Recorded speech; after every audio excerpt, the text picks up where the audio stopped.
Well, the Trump hush money trial continues today. Michael Cohen has been on the stand getting cross-examined, but his former attorney, Robert Costello, was testifying to Congress yesterday.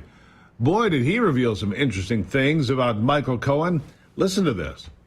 He also said that he didn't discuss the Stormy Daniels matter with us, and he certainly did. I specifically asked him because he kept on going back saying, I can't believe they're trying to put me in jail for these NDAs. So I said, Michael, tell me about the NDA. Tell me about Stormy Daniels. What did you do? He said, I got a call from a lawyer representing Stormy Daniels who represented that she was going to testify that Donald Trump had sex with Stormy Daniels. Michael Cohen said, I didn't believe the allegation, but I knew that such an allegation would be terribly embarrassing. That's why I decided to take care of this on my own. So he took care of it all on his own. Why is Robert Costello not testifying in Manhattan? Now we have the matter of the Biden White House asserting executive privilege over the Robert Hur Biden tapes. Oh, yes, games. With me to talk about both of these things, Congressman Greg Steube. He represents Florida's 17th Congressional District.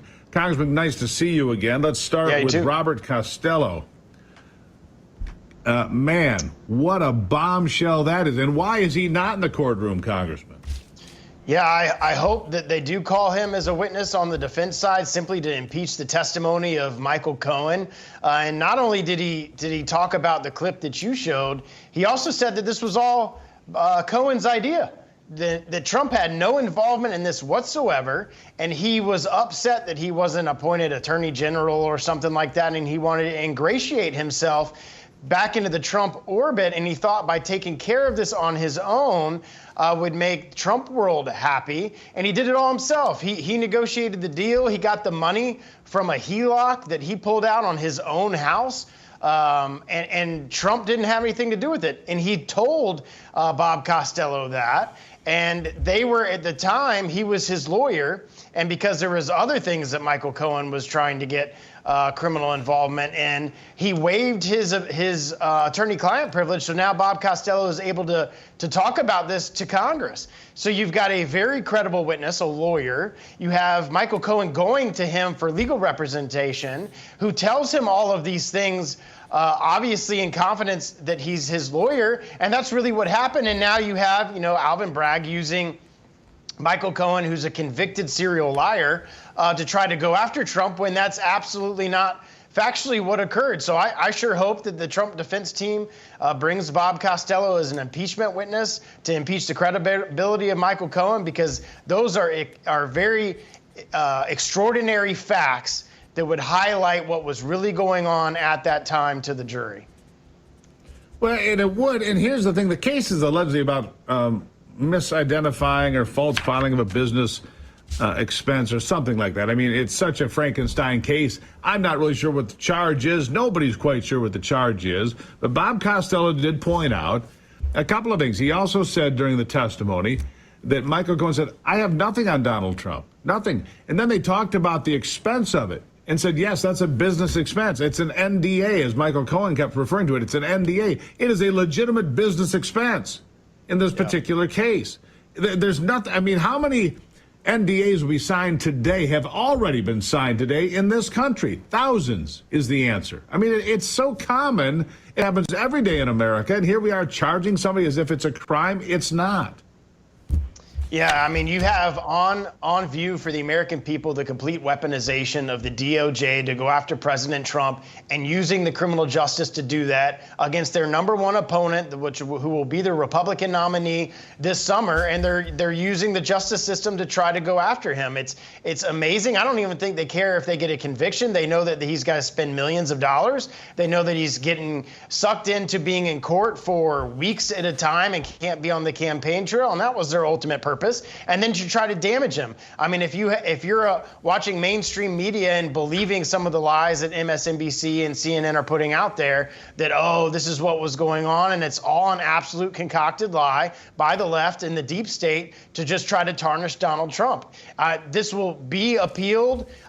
Even if he gets convicted, there's all sorts of issues that will be appealed and he'll be successful. But obviously that's not going to stop this weaponization of Joe Biden's DOJ going going after their number one political opponent.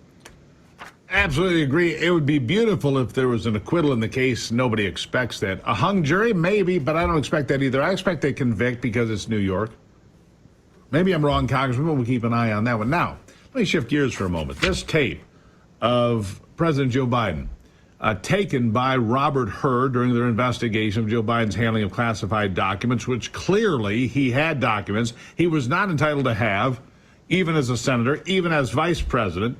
And he kept those documents to the point that he had on tape bragging to his ghostwriter, hey, I found the classified stuff. We're all aware of this now, right? But now the White House asserting privilege over this tape. Why do you think that is?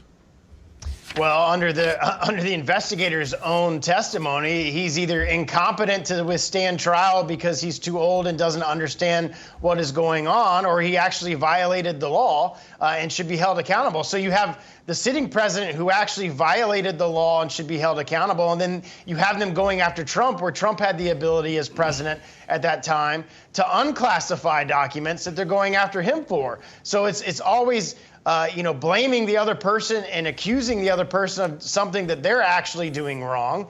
And now they're trying to conceal it, exerting executive privilege so that the Congress, who has oversight authority over the Department of Justice, can't hear for ourselves what the testimony was. I mean, you can't make this stuff up. You can't understand how deep the deep state is. And I'm glad that the Republican House has been able to bring some of this to light to just show you how deep the corruption is in Washington. Do you think we'll ever hear the tape? Because I'd sure like to hear it. I don't care if I sure like to hear it and hear how on the ball Joe Biden is. I think that's fair for the American people to hear. I think we will get it, but they'll take us to court. The House will have to sue and subpoena the information. They know that it'll take more than 6 months before the election for us to get the information, and by then the election's over. So their goal is to keep it for as long as possible so that it's not out there in the public sphere before November.